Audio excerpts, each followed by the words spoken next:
We are discussing chapter number 6, which is life processes. Life processes.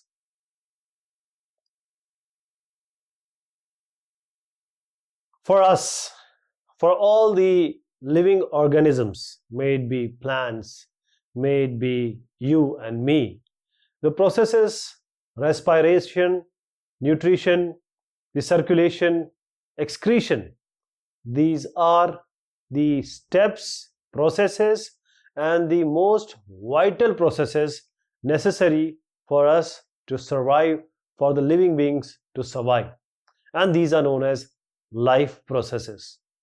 So there are two modes or two most common type of nutrition modes. One is autotrophic, the other is heterotrophic. Autotrophic and heterotrophic. So what is this autotrophic? So autotrophic means making food by ourselves, themselves, like plant make their food by themselves. What is heterotrophic? We eat plant, we or the animals eat plant, they don't make their own food. So autotrophic, auto means self. This is a type of nutrition in which the inorganic materials like the CO2, this is used to synthesize the organic food, and the process is known as photosynthesis. Photosynthesis is being employed by the plants in order to make their food, to make carbohydrate. Green plants, they use this autotrophic mode of nutrition, and organisms which use autotrophic mode of nutrition, they are known as autotrophs. What are they called? Autotrophs. Now the question is, how this autotrophic nutrition actually takes place or occurs in plant, and how do they use photosynthesis? For photosynthesis to take place, carbon dioxide, water, sunlight, chlorophyll, these all are required as the ingredient, as the raw material. So sunlight provides energy, chlorophyll absorbs this sunlight, then carbon dioxide is reduced to carbohydrates, and the water is oxidized in order to release the oxygen. So water is taken up from the soil through the roots, or it can be taken from outside moisture, and the chloroplast, this is the site where the photosynthesis actually occurs, and this contain green color pigment. The leaves especially, they have chlorophyll, and chlorophyll is responsible for trapping the sunlight, the energy for photosynthesis. So in all, what are the steps of photosynthesis? First is absorption of light by the chlorophyll, then conversion of this light energy into chemical energy, then splitting of this water into hydrogen and oxygen, and finally the reduction of this CO2 to carbohydrates, which is the food. Leaves have something called as stomata. They have small openings. Leaves have small openings known as stomata, and this is responsible for the exchange of gases. Stomata, somewhere you will also find out stoma. This is surrounded by guard cells. These are the guard cells. See, these are the guard cells which guard the opening, because this is the stomata aperture and this is the inner wall. So these two guards the opening and closing of stomata, and guard cells also contain the chloroplast. So what is the overall equation governing the photosynthesis, or how we can define photosynthesis in one equation? Carbon dioxide CO2 combines with water H2O in the presence of sunlight and with the help of chlorophyll it gives you sugar and oxygen, and this oxygen we breathe, animal breathe.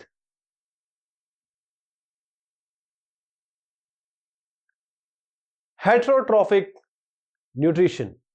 In this type of or mode of nutrition, the organisms they do not synthesize their own food. They do not make their own food like the plants, like the autotrophs, but in fact they are dependent on the autotroph for their food. There are certain types like holozoic nutrition, saprophytic nutrition, and parasitic nutrition. In this holozoic nutrition, this kind of nutrition where organisms they take whole food and they break it inside the body, that is they take complete food, and then the breaking of the food is done inside their body. For example, amoeba does that. Saprophytic nutrition is a nutrition where organisms feed on those matter which are decaying, which are dead, which have lived their life. For example, fungi, they do that. Parasitic nutrition means one living being living on other living being, like Kaskata. This is a nutrition in which the organism feed on the living host. One organism is living on the other living being. How does nutrition in human beings takes place? All starts here. This is our mouth. We take food, we intake food, and then after all things happening inside, it's a marvel. This is a marvel inside our body which God has given us. Finally, the anus is the place where the excreta comes out, latrines comes out. So the part of alimentary canal is like that. It starts all with the mouth. This is the mouth. Then we have pharynx. This followed by the esophagus, or we also call it as a food pipe, and it goes inside or it connects us to the stomach. This is a stomach. Now this stomach, after that the food is there are hydrochloric acid, other things also, pepsin, etc. The food is broken down and now it passes to the small intestine. This is the small intestine. Here all the juices are being taken from liver, from pancreas, and the food is actually digested in the smaller intestine. The undigested is given to large intestine, and this largest intestine sends it to the rectum, and this is the place after which the anus, the food, undigested food, or the you can say the waste of the food comes out. This is how nutrition is happening in human beings. Mouth is the first and most important part of our body, and this is the first portion of the alimentary canal. So mouth consists of what? We have tongue for the taste, we have teeth in order to chew food, then inside this we have oral cavity. So this is our lip, this is our tongue, these are the tonsils, this is called as uvula. Then we have the soft palate and hard palate as well, and then the gums which holds this teeth. These are human mouth parts. So how does the digestion takes place in a human body?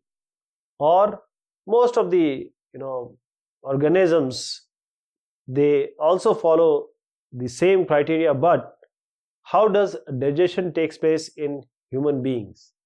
First, we eat food. Food digestion starts right from the mouth. The food is very complex in nature. We eat different variety of food. So the mouth, here actually things starts.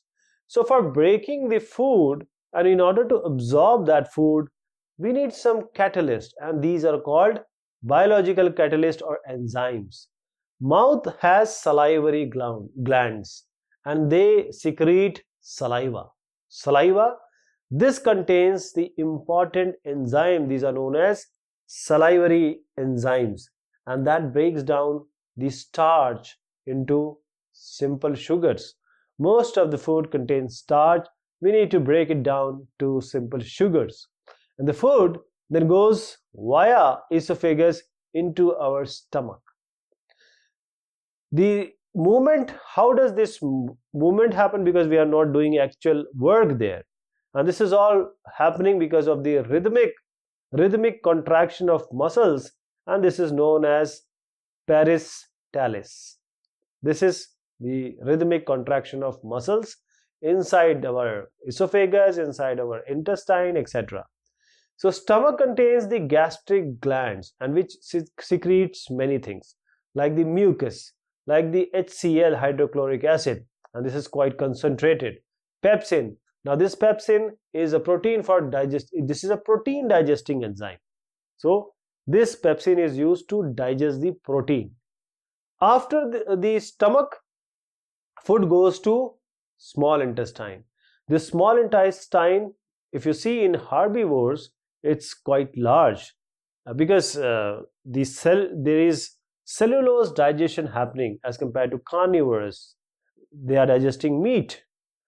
Then after complete digestion of carbohydrates and the proteins and the fats, that is the basic things which are being taken out from the food, this occurs in small intestine.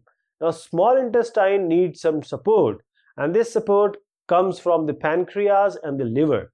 This pancreas, the secretion from pancreas and bile from the liver.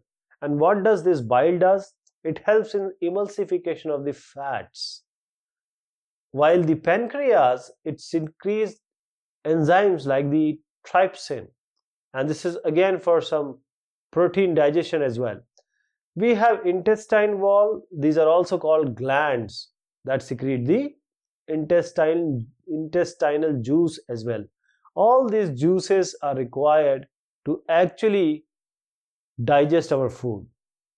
Now small intestine has villi. Now what it does, it increases the surface area for the absorption of food, and this unabsorbed food is now then transferred to the large intestine where the water is absorbed. The undigested food is then expelled out from the anus. Here everything is taking place. First it goes inside mouth, then esophagus, then stomach. Here hydrochloric acid, mucus, etc. Pepsin is there. Then after that it goes to small intestine. Here small intestine takes help from liver like bile and the pancreas. After this intestine also gives some intestinal juice. After this, when the food, the carbohydrate, fat and protein has been taken out, it is sent to the larger intestine. After that the food come out, that is the undigested food comes out of the anus as a excreta. So these are the steps or mechanisms of digestion of food. Respiration. What is respiration? This is a metabolic process and which involves breakdown of food in order to release energy, and this is respiration. So see, we have glucose and this is in cytoplasm, say. Now what happens is a pyruvate is being made. A pyruvate is the content which is 3 carbon molecule, and the energy is produced. Here we have glucose. Now it can go, or the respiration can takes place in absence of oxygen, in presence of oxygen, or lack of oxygen. These are 3 things which can happen. So this pyruvate, the breakdown of pyruvate into ethanol, this one, ethanol and carbon dioxide in the absence of oxygen is known as fermentation. And this process occurs in the absence of oxygen. That is why it is called as anaerobic respiration. Please understand, absence of oxygen respiration is known as anaerobic respiration. When this pyruvate is broken down into carbon dioxide and the water in the presence of oxygen, this is known as aerobic respiration. So the energy being released is in this process is used up to synthesize the ATPs. This ATPs is nothing but adenosine triphosphate. If you compare to animal, the plants use stomata to exchange carbon dioxide and oxygen, and the exchange occurs through the process called diffusion. This is the respiration in human beings. Now it starts with the nostril.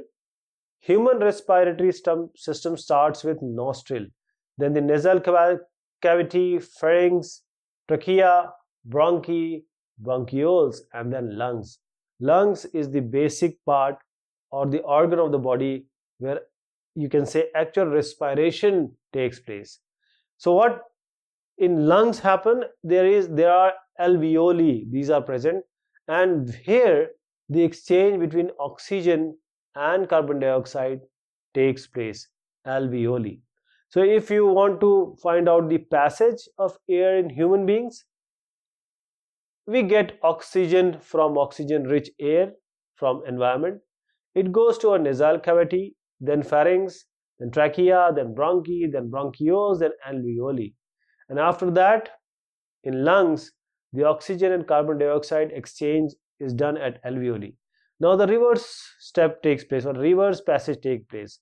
It goes to bronchioles, bronchi, trachea, pharynx, nasal cavity, and then it comes out from the nostril. That means bronchioles, bronchi, trachea, pharynx, nasal activity, and then we release carbon dioxide to the environment. We have a very important respiratory pigment in our blood. This is known as hemoglobin, and this is responsible for carrying the oxygen to various parts of the body and also to remove the carbon dioxide from the body. If you compare it with oxygen, carbon dioxide is more soluble in water, so it is usually transported in dissolved form. Transportation, how does it take place in human being? See, blood is a fluid connective tissue that transports this food, oxygen, carbon dioxide, nitrogenous waste. Who is doing all this? Blood. Blood is doing this. So blood contains plasma, blood cells. This RBC, red blood cell, they carry oxygen throughout the body. And heart is the pumping organ in the body. Right from when you are an embryo in your mother's womb till you die, there is one thing which is always beating, which is your heart. So heart has 4 chambers. In human being, they are 4 chambered. These are 2 atriums, left and right atrium. Then we have 2 ventricles, left ventricle, right ventricle. So the left atrium here, it receives the oxygen rich blood from the lungs. While it is receiving the blood, it is relaxing. Then we have left ventricle. Left ventricle pumps oxygen rich blood throughout the body. This is the work of left ventricle. Then the deoxygenated blood, because the blood will come, the oxygen will be used in the body, then we have deoxygenated blood. This deoxygenated blood comes from the body to the upper right atrium like here, and it contracts to pump the blood to right ventricle. This right ventricle, it pumps the blood to the lungs because now it needs to be oxygenated. If you take example of fish, they have 2 chambered heart. Amphibians and reptiles, they have 3 chambered heart. Crocodile, because it is a reptile, but still it has 4 chambered heart. If you talk about birds and mammals, they have 4 chambered heart. There is double circulation also. The left and right side of the heart, they needs to be separated, and they are separated in order to prevent mixing of the oxygenated blood and deoxygenated blood. So in vertebrates, blood goes through heart twice in one cycle. This is known as double circulation. And the force that the blood exerts against the wall of the vessel, this is known as BP, or blood pressure. So pressure of blood inside the artery during ventricular contraction is known as systolic pressure, while the pressure in the artery due to ventricular relaxation is known as diastolic pressure. The normal blood pressure of human body is 120/80, higher side, lower side of Hg, mercury.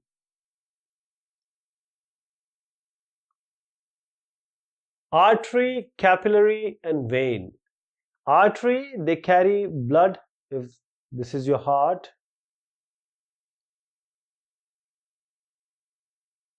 so artery carry blood away from the heart. This is artery. Vein, they carry blood towards the heart. So this is vein. While the capillary, they are one cell thick smallest vessels. Since it is taking away from the heart the blood, they carry oxygenated blood except the pulmonary artery. While the blood is coming into the heart, they carry deoxygenated blood except pulmonary vein. And capillary help in exchange of material between blood and surrounding cells. We talk about artery, they have thick walls, do not have walls. Vein, they have thin walls, also they possess walls. Capillary, they do not have any walls. So in blood we have seen platelets. Platelets in blood, they are extremely important for blood clotting.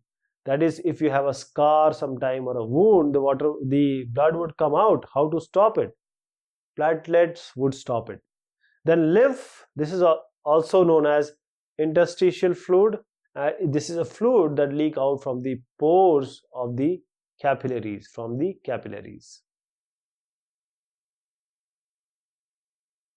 How does transportation in plants takes place? Plant has two things. One is xylem, the other is phloem. So the plant has xylem for water, transportation of water, and transportation of food, phloem does. So xylem for water transportation, phloem for food transportation. So xylem transport water from where? From the roots to different parts of the plants. Xylem tissue consists of vessels and tracheids. There is a loss of water because these are leaves, sunlight is falling over it. So loss of water in the form of water vapor from the aerial parts of the plants like these is known as transpiration. The transpiration creates a suction which pulls the water up to the higher plant. So if there is a transpiration, there is automatic, you can say the roots takes the water or sucks the water from the soil and it gives back where the transpiration has taken place. In the similar manner, the transport of food in plants is done by phloem. So it transports food from leaves now to different other parts of the plant.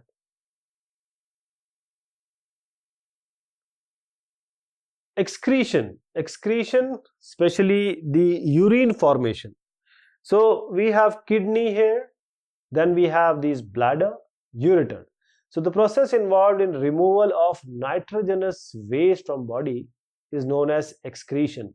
The excretion system of human body, especially for the urine, is kidney, pair of ureters, urinary bladder and urethra.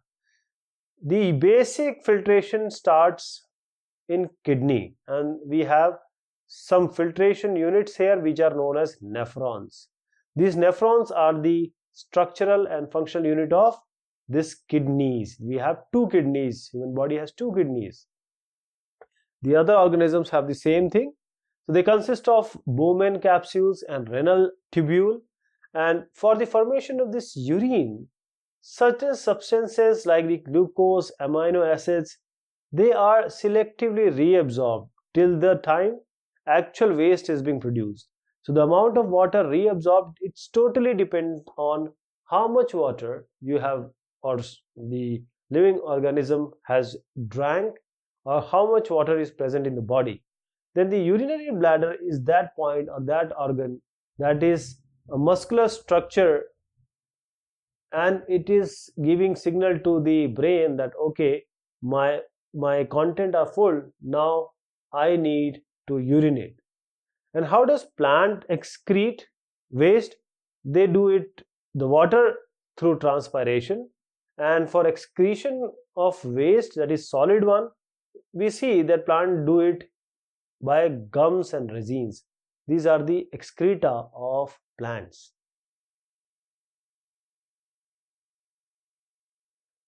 So these are some very brief discussion on this topic, life processes. Thank you so much and take care of yourself.